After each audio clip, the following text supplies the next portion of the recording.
So everyone programs a little bit differently, but like if you notice, this is how my coach programs, and I've very much adopted this style as well.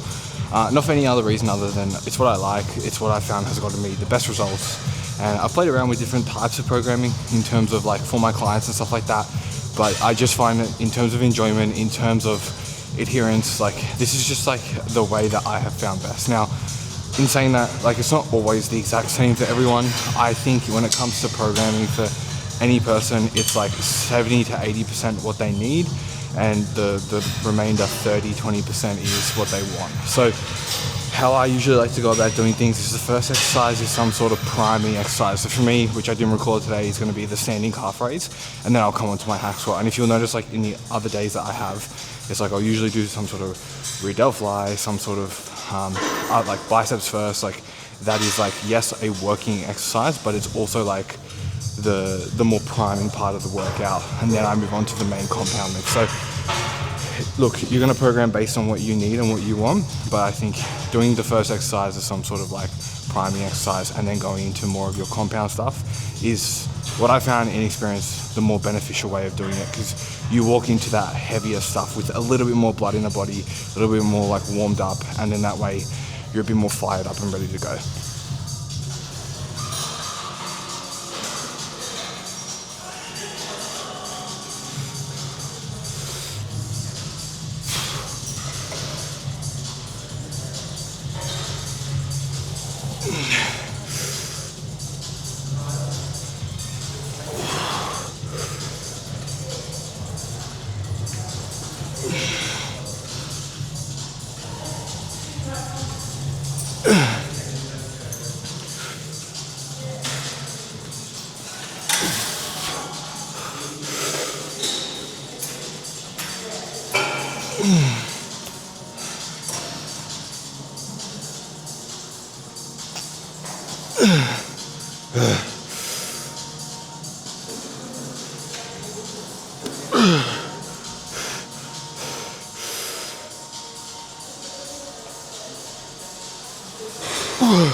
So one thing that I do when I'm doing the Bulgarian split squats is I'll use a pair of Versa grips or straps. Now, I don't know where this came from, but somewhere along the lines, people started demonizing using straps because, you know, it's cheating. But at the end of the day, if your goal is to grow your legs, or even in this case, trying to grow your back, why would you want the limiting factor of the movement to be your grip when you're trying to grow your legs or your back? So just use a pair of fucking straps. You'll be able to get way more out of your exercises. You'll probably be able to focus more on the actual muscle you're trying to train because you're not trying to worry about holding onto a fucking dumbbell or a barbell. I use them for everything. RDLs, split squats, rows, pull downs, and I can honestly say they've allowed me to get a lot more out of my training. So straps, Versa grips, get a fucking pair. It's the best return on investment you can have in your training.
Alright, now we got leg extension. So finished off seated leg curl, happy with how that went. Finishing on leg extension, and then we got some abs after. So with how I'm setting this up, I like to put all the seat as far back as I can, within reason. Like if the seat is so far back that like my hips are coming up, then it's kind of like a little bit useless. You still want your hips to sort of stay locked in. Again, I do like to use a seatbelt here just to like really force me to keep my hips locked in, and then I'll also use the leg extension extender. So the extender will just like allow me to get a little bit more range of motion, a little bit more stretch in those quads.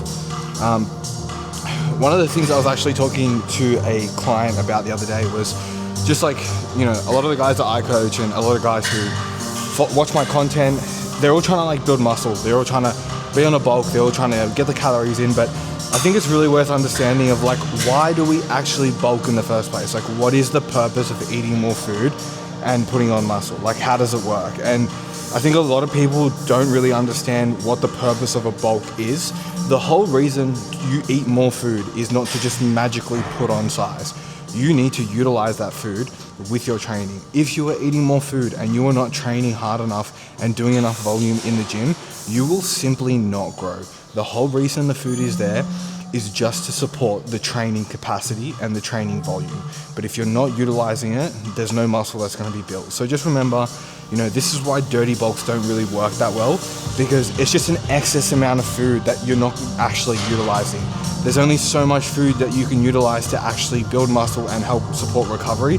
The rest is just going to be stored as body fat, and that's why people get fat during their bulk. So stay conservative and utilize the bulk for what its purpose is, which is to support higher intensity of training and higher levels of volume in your training. That's what we're doing at the moment, and that's why we're bulking at the moment, and we're training as hard as we are because we want to support muscle growth. We want to support, we want to uptake that muscle protein synthesis. That's what's going to allow for the muscle to be built.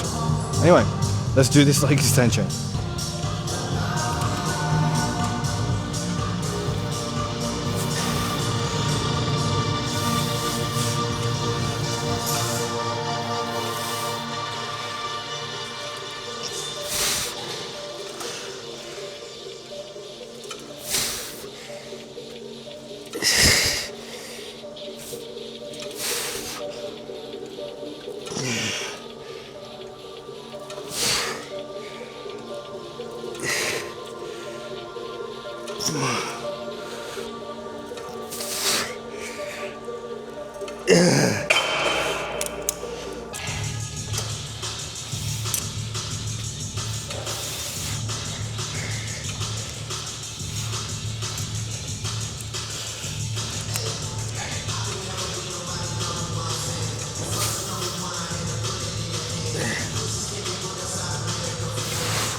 Alright, so final exercise here. We've got hanging knee raises. So the way I'm doing these, obviously I don't have access to any sort of like back support or like Roman chair, which is technically what it's called, which is just like the hanging knee raise machine. So I'm doing it on here, having the barbell there for some sort of back support, and then basically just like still doing a hanging knee raise or hanging leg raise as normal, but also just trying to, because I have this slightly in front of me, I can actually get a little bit more range of motion, so getting a bit more stretch through those abs and whatnot as well. So that's pretty much the end of the workout. Overall, that was a really good workout. Like, I felt like I was really able to still work really hard, get a really good pump, get a really good, I guess, session in, and like at a very decent intensity without making myself sick. So that's probably like one of the best leg sessions I've had in a while. Hopefully you guys got a lot out of it as well in terms of just like value and just following along with the journey with me. So if you do, please make sure you like the video, and then I'll see you in the next one.